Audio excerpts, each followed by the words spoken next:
ஏன் பிள்ளைங்க நான் எப்படிங்க விடுவேன்? கேட்டுட்டே இருப்பீங்களா? இப்படிதான் மனுஷன் முதல்ல, நான் ஆம்பளை பொம்பளை எல்லாம் அப்புறம் மனுஷன். நான் பாட்டுக்கு தானே இருந்தேன், அப்படியே போயிருக்கலாமே. எதுக்கு சுரண்டி சுரண்டி சுரண்டி ரத்தம் வர்ற அளவுக்கு உயிர் போற அளவுக்கு சுரண்டுனா என்னங்க பண்றது? ஒரு மனுஷன் எனக்கு தெரியாத வெளியே போன்னு சொல்லி எவ்வளவு நேரம் ஆகும் எனக்கு? ஒரு மனுஷனுக்கு ஒரு கஷ்டம் வரும்போது அப்ப மட்டும்தான் தெரியும் அவன் கூட யார் இருப்பாங்க. அப்படின்னு என்ன பண்ணுதாங்க. நேத்தை கினிஷா அவர்கள் வீடியோ போட்டிருந்தாங்க, நான் சென்னையை விட்டே போறேன், ரவிமோகனை விட்டே போறேன் அப்படின்னு சொல்லிட்டு. பின்னாடியே பாத்தீங்கன்னா நம்ம ரவிமோகன் அவர்கள் தற்போது ஒரு பிரஸ் மீட்டே வச்சு பயங்கரமா கதற பேசியிருக்காங்க. அவர் பேசுனது மொத்தம் 3-4 விஷயம் இருக்குது. அதுல ஒண்ணுனா நான் சொல்லட்டுமா? அதாவது இதுக்கப்புறம் நான் படத்தை நடிக்க மாட்டேன், ஆர்த்தியை விவாகரத்து வாங்குறவருக்கு நான் படத்திலே நடிக்க மாட்டேன் அப்படின்னு சொல்லிட்டு ஒரே போடு. ரெண்டாவது போடு என்ன அப்படின்னு சொல்லி பாத்தீங்கன்னா, கெனிஷா தாங்க உண்மையான ஃபெமினிஸ்ட், அவ்வளவுதான், போயிட்டா, என்னை விட்டு போயிட்டா, இதுக்கப்புறம் வரமாட்டா. இந்த டைலாக்கை மட்டும் நான் ஏதோ சந்தோஷ் சுப்பிரமணியத்துல பார்த்தாமா இருக்கேன். சாரி, ஒரு மனுஷன் அழுகுறாரு, நான் இப்படி பேசியிருக்க கூடாதான். பட் என்னங்க பண்றது, கரும்பு முச்ச புத்தி அங்கதான் போகுது. ஏன்னா நடிகைகளாச்சே இப்படிதான் நடிப்பாங்க.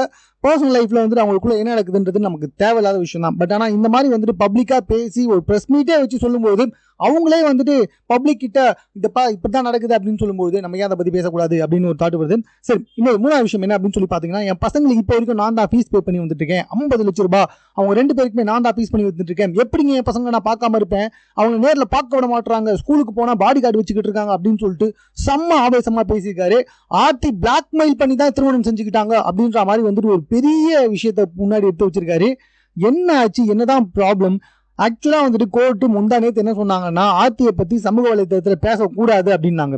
இப்ப என்னடா நேத்து கெனிஷா பேசிட்டு போறாங்க, இன்னைக்கு ஒரு பிரஸ் மீட்டே வச்சுட்டு உட்காந்துக்கிட்டு இருக்காரு. பிளாக்மெயில் பண்ணி கல்யாணம் பண்ணிக்கிட்டாங்க, எனக்கு பேங்க் அக்கௌண்ட் கூட கிடையாது, எல்லாம் காசையும் அவங்க தான் எடுத்துக்கிட்டாங்க, என் பசங்க நான் இப்போ வரைக்கும் பார்த்துக்கிட்டு இருக்கேன், ஒரு ரூபாய் இல்லாம வீட்டை விட்டு வெளியே வந்தேன், இப்போ வாடகை வீட்டில் உட்காந்துக்கிட்டு இருக்கேன், அப்படி இப்படின்னு ஏகப்பட்ட விஷயங்களை போட்டு சொல்லிக்கிட்டே இருக்காரு. இது எல்லாத்துக்கும் மேல போற போக்குல குஷ்புக்கு லெஃப்ட் ஹேண்ட் சைடுல ஒரு அடி. என்ன மேட்டர் அப்படின்னு சொல்லி பாத்தீங்கன்னா, குஷ்பு தான் இவங்க ட்விட்டர்ல பத்தி நிறைய பேசி வந்துகிட்டு இருக்காங்க. சோ இப்போ இதை வச்சு அவர் என்ன பேசிருக்காரு அப்படின்னு சொல்லி பாத்தீங்கன்னா, அந்த இட்லி நடிகைக்கெல்லாம் என்னை பத்தி பேசுறதுக்கு தகுதியே கிடையாது அப்படின்னு சொல்லியிருக்காரு. இட்லி நடிகை உங்களுக்கே தெரியும், குஷ்பு இட்லியை பத்தி தான் நம்ம எல்லாமே பேசுவோம் தமிழகத்துல.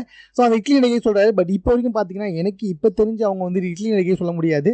வேணும்னா நம்ம ஆப்ப நடிகை அப்படின்னு சொல்லலாம். பிகாஸ் அந்த அளவுக்கு மெலிஞ்சு போயிட்டாங்க. சரிங்க, whatever it is. ஸோ இந்த மாதிரி குஷ்பு, கெனிஷாவுடைய அம்மா, இவங்க எல்லாருமே போட்டு வரும் எடுத்திருக்காரு அந்த பிரஸ் மீட்ல. ஸோ இந்த அளவுக்கு இவ்வளவு ஆக்ரோஷமா இவர் நடிப்பாரா அப்படின்றது, சாரிங்க, இந்த அளவுக்கு இவ்வளவு ஆக்ரோஷமா பேசுவாரா அப்படின்றது கரும்பு முடிச்ச மூளை எல்லாமே சினிமாவிலே பார்த்துக்கிட்டு இருக்கு. ஸோ ரொம்ப ஆவேசமா பேசியிருக்காரு. அவரோட ஃபீலிங்ஸ் எல்லாமே ரொம்ப தெளிவாக தெரியுது. அந்த பிரஸ் மீட் எல்லாமே சமூக வலைத்தளம் வைரலா போயிட்டு இருக்கு. உடனே போய் பாருங்க, மிஸ் பண்ணா கண்டிப்பா ஃபீல் பண்ணுவீங்க. மேலும் இது போன்ற விஷயங்களை தெரிந்து கொள்வதற்கு நம்ம 60 செகண்ட் சேனல் சப்ஸ்கிரைப் பண்ணுங்க. இது குறித்து உங்க கருத்துக்கள் எதுவாக இருந்தாலும் கமெண்ட்ல நீங்க பதிவு செய்யலாம்.